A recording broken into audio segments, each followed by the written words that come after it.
আমি এই মিটিং এর পরে আমার কাছে আজকে প্রায় অনেকগুলি চাকরি প্রার্থী সংগঠন মিট করছে। তারা খুব বড় আন্দোলনে যাবে, সেটা আমি বলছি না, ওরা ঘোষণা করবে পরবর্তীকালে।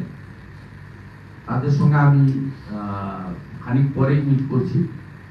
এই ঘটনার জন্য যে লক্ষ লক্ষ বেকার যুবক যুবতীর, শিক্ষিত যুবক সর্বনাশ হয়েছে, এটা নিয়ে আরেকটা ফ্রন্টেও তারা রাস্তায় নামার পরিকল্পনা নিচ্ছেন এবং আমি বিরোধী দলনেতা হিসেবে তাদের সঙ্গে আছি। খুব বড় কর্মসূচি আপনারা এপ্রিলে দেখতে পাবেন, সেটা তারাই বলবে, আমার বলা ঠিক হবে না। আমি তাদেরকে পূর্ণভাবে সহযোগিতা করবো এবং তোমরা চাইলে আমি এই মুভমেন্টের সামনে থাকবো, কোনো অসুবিধা নেই। শুভেচ্ছা বিনিময় করা তো কোনো সমস্যা নাই। আমাদের নন্দীগ্রামে বিজেপির প্রধান রয়েছে মুসলিম, হরিপুর গ্রাম পঞ্চায়েত। ঈদের দিন তার বাড়িতে আমি আসবো। মাসুম আক্তার আমন্ত্রণ করেছেন, পারলে তার বাড়িতে আসবো, সেটা নিয়ে সমস্যা নেই। শুভেচ্ছা জানাবো। মোদিজির স্বাগতে ইট এরকম কিছু দেওয়া হচ্ছে, উপহার দেওয়া হচ্ছে। আমি এটা দিলাম, ওগুলো বলতে থাকুন, দেখবি আর জ্বলবি লুচির মতো। কিছু করার নেই, অনেক পরীক্ষায় পাশ করে গেছে। এর আগে এই লোকগুলোই বলছিল কর্মচারীরা যে পিছনে মমতার ছবি আছে, তাই চেয়ার ভরে থাকে। আমি তো ওকেই হারিয়ে দিয়েছি, একবার হারাইনি, 3 বার হারিয়েছি। 23-এর পঞ্চায়েত রাজ্য পুলিশ দিয়ে ভরে করেছে। 17টা গ্রাম পঞ্চায়েতের 11টা আমার, 2টো পঞ্চায়েত সমিতি আমার, মানে বিজেপি।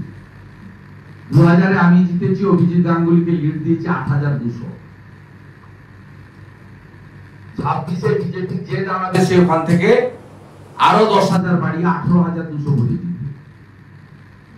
21-এ 65% হিন্দুকে এক করেছিলাম, লোকসভায় 72% হিন্দু এক হয়েছে, বিধানসভায় 90% হিন্দুকে এক করব করে আরো বেশি মার্জিনে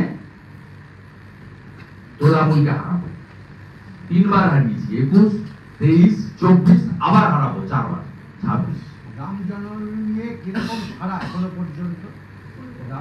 রাম নবমী উৎসব কমিটিটা মূলত সমস্ত সনাতন হিন্দু সামাজিক সংগঠন তারা মিলেই করে, আমরা যুক্ত থাকি। আমি নিজের ক্যাম্পেনার, আমি অনেকগুলি মন্দিরের সভাপতি, মানে আজকে বিজেপিতে এসে না, অনেকদিন আগে থেকে।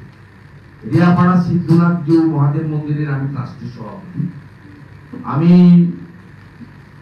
মেছেদা সংখ্যানন্দ জগন্নাথ দেব মন্দিরের আমি সভাপতি, পরিচালন কমিটি।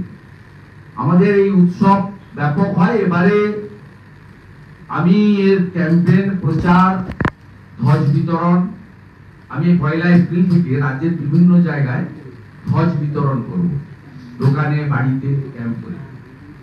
আমি প্রচুর ধ্বজ কিনেছি, সংগ্রহ করেছি, আমার শুভানুধ্যায়ীদের কাছ থেকে নিয়েছি। আমি চাই প্রত্যেকটা হিন্দু বাড়িতে একটা করে ধ্বজ তুলব।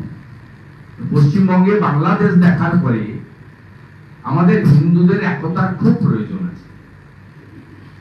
তাই আপনাদের আমি প্রথম থেকে বলেছি, দোল পূর্ণিমার, হোলির যে দাহন কর্মসূচি ছিল ভবানীপুর বিধানসভায়, হাইকোর্ট করে অনুমতি নিতে হয়েছিল। আজকে আরেকটা অনুমতি পেয়েছি, 78তম অনুমতি। তাতে সেখানে আমি বলেছি যে অ্যাপ্রক্স গতবারে 50 লক্ষ হিন্দু বেরিয়েছিলেন, এবারে দ্বিগুণ হবে, মানে 1 কোটির বেশি হিন্দু নামবে। আপনাদের শিলিগুড়িতে যে র্যালি হয় 5 লক্ষের বেশি লোক, ঈশ্বরপুরে যে র্যালি হয় 3-4 লক্ষ, 5 লক্ষ লোক, পুরুলিয়ার যে র্যালি হয় 2 লক্ষ লোক থাকে। আমি নিজে রানীগঞ্জের র্যালিতে হেঁটেছি, 1.5-2 লক্ষ লোক থাকে। সেই র্যালিতে মানুষের উন্মাদনা